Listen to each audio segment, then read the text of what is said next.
আমাদের প্রয়াত একজন সংসদ সদস্য ছিলেন নিজামুদ্দিন সাহেব, অ্যাডভোকেট। ধানের শীষ নিয়ে নির্বাচিত হওয়ার পর জনগণ বলে যে আমি ভোট দিলাম ধানের শীষে, নিজাম পাগলা এফবি হলো কবে? আমি এই কথাটা মনে পড়লো যে আমাদের প্রিয় মহসিন ভাই অনেক সত্য, কঠিন, স্পষ্ট, সাহসী উচ্চারণ করেছেন, সেজন্য যাই হোক আমি প্রথমেই বলতে চাই যারা বক্তব্য রেখেছেন তারা অত্যন্ত সুন্দর আজকের এই প্রেক্ষাপটে তারা বক্তব্য রেখেছেন। কারণ বাংলাদেশ এখন এক ক্রস রোডে আছে, চৌরাস্তার মোড়ে আছে, ডানে যাবে না বায়ে যাবে না সোজা যাবে। দেখেন 69-এর গণ অভ্যুত্থানের ধারাবাহিকতায় আমরা কিন্তু 71-এর মুক্তিযুদ্ধ করেছিলাম।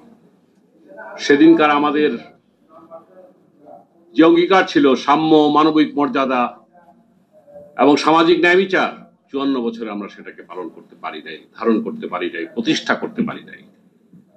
24-এর গণ অভ্যুত্থানের যে আকাঙ্ক্ষা, একটি বৈষম্যহীন সমাজ, গণতন্ত্রকে প্রাতিষ্ঠানিক রূপ দেওয়া, স্বচ্ছতা, জবাবদিহি দেওয়া, আজকে আমাদের সবার জাগ্রত বিবেকের সচেতন অনুভূতি দিয়ে বিশ্লেষণ করতে হবে আমরা কোথায় আছি।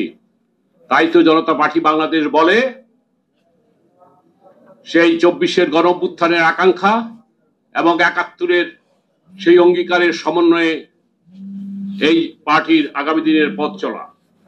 সুতরাং এই পথ চলাকে কেন্দ্র করে আজকে আমরা চাই যে রাজনৈতিক মালিকানার পরিবর্তে জনগণের মালিকানা প্রতিষ্ঠা করা।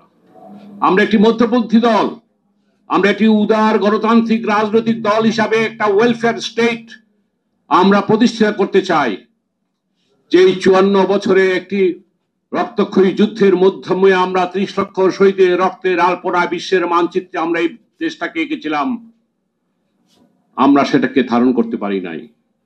আমার জুলাই যোদ্ধা হেলালের কথা আমাদের অনুযোগ ছাত্র, সে বলে গেছে আর কয়টা গণ অভ্যুত্থান হলে, আর কতজনের আত্মবলিদান হলে আমরা জনগণের যে আকাঙ্ক্ষা, জনগণের যে স্বপ্ন প্রতিষ্ঠা হয়েছিল 24-এর, এটা বাস্তবায়িত হবে।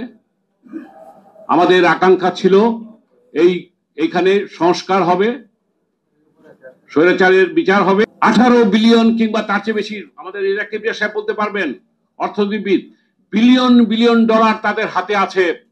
তারা বাংলাদেশকে অস্থিতিশীল করতে চায়। আজকে আমাদের সেই ঐক্যবদ্ধতা কেন নেই? ঐক্যমত কমিশন গঠন হয়েছে, সেখানে আমাদের মতো যারা জুলাই গণ অভ্যুত্থানকে ধারণ করি আমাদেরকে টাকা হয় নাই।